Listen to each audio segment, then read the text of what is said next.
নমস্কার বন্ধুরা, রাখিস ফুড হাবের আরও একটা নতুন ভিডিওতে আপনাদের সবাইকে ওয়েলকাম। আজ আমি আপনাদের সঙ্গে শেয়ার করছি একটা প্রচণ্ড হেলদি ব্রেকফাস্টের রেসিপি। বানিয়ে দেখাবো বিটের উত্থাপম। বাচ্চারা এমনিতে হেলদি কিছু খেতে না চাইলেও বিটের উত্থাপমের এই পিঙ্ক কালারটার জন্য কিন্তু তারা আনন্দের সঙ্গে খেয়ে নেবে। তাহলে চলুন আর দেরি না করে দেখে নেওয়া যাক আমার আজকের ভিডিও। এর জন্য দেখুন, প্রথমেই একটা গ্রাইন্ডিং জার নিয়ে নিয়েছি। তার মধ্যে একটা মিডিয়াম সাইজের বিট আমি ভালো করে ধুয়ে খোসা ছাড়িয়ে এরকম সরু সরু স্লাইস করে কেটে নিয়েছি। এবারে অল্প করে জল দিয়ে একটা পেস্ট বানিয়ে নিয়েছি। এই পেস্টটা কিন্তু পুরোপুরি ফাইন হয়নি, অনেকগুলোই চাঙ্ক পিস রয়েছে।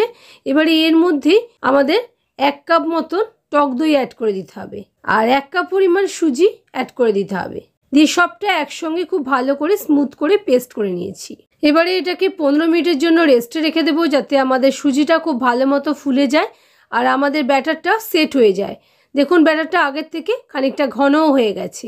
এবারে এর মধ্যে 1/2 চামচ মতো নুন অ্যাড করে দিচ্ছি আর অল্প করে জল অ্যাড করে দিচ্ছি। যেহেতু ব্যাটারটা একটু বেশি ঘন হয়ে গেছে, সেই কারণে একটু জল দিয়ে ব্যাটারের কনসিস্টেন্সি ঠিক করে নিচ্ছি।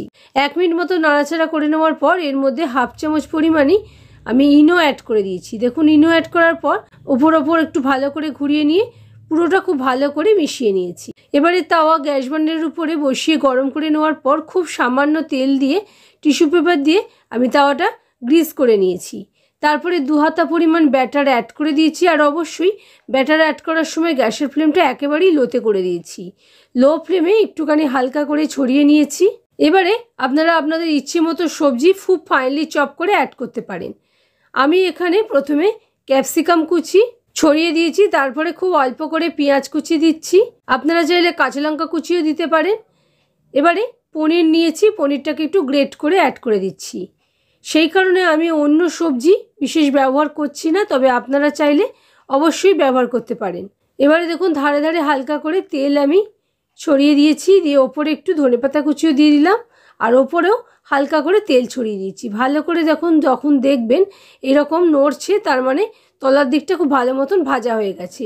সেই পর্যায়ে এসে এটাকে উল্টে নিয়ে আরও 1 মিনিট মতো উল্টো পিঠটাকেও ভেজে নিলে আমাদের বিটের উত্থাপম কিন্তু একেবারেই রেডি হয়ে যাবে। এরকম নরম সুন্দর বিটের উত্থাপম খেতে অসম্ভব টেস্টফুল লাগে। আমি আপনাদের আরও একটা উত্থাপম বানিয়ে দেখাচ্ছি।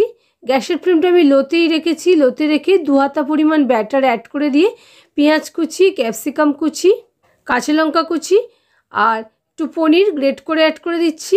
পনিরটা একটু বেশি দিলেই খেতে ভালো লাগবে। উপর থেকে আরও একটুখানি ধনেপাতা কুচি অ্যাড করে দিলাম ফ্রেশ ফ্লেভারের জন্য। দিয়ে হালকা করে প্রেস করে দিয়ে ধারে ধারে অল্প করে তেল দিয়ে দিচ্ছি।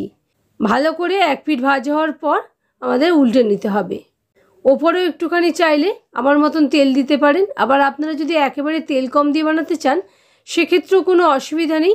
যেহেতু ননস্টিকে করবেন, কোনো তেলেরই প্রয়োজন নেই। দেখুন, উল্টো দিকটা কত ভালো মতন ভাজা হয়েছে। এবারে আমি তুলে নিচ্ছি। একইভাবে বাকি উত্থাপমগুলোও আমি বানিয়ে নিয়েছি। এই উত্থাপমগুলো কিন্তু সকালের টিফিনের জন্য একদম আদর্শ রেসিপি। আর এর সঙ্গে আমি নারকেলের চাটনি সার্ভ করেছি। তাহলে দেখতেই পেলেন বন্ধুরা, কত সহজে আজকে সকালের ব্রেকফাস্ট আমাদের তৈরি হয়ে গেল। রেসিপিটা বাড়িতে একবার অবশ্যই ট্রাই করবেন। ভালো থাকবেন।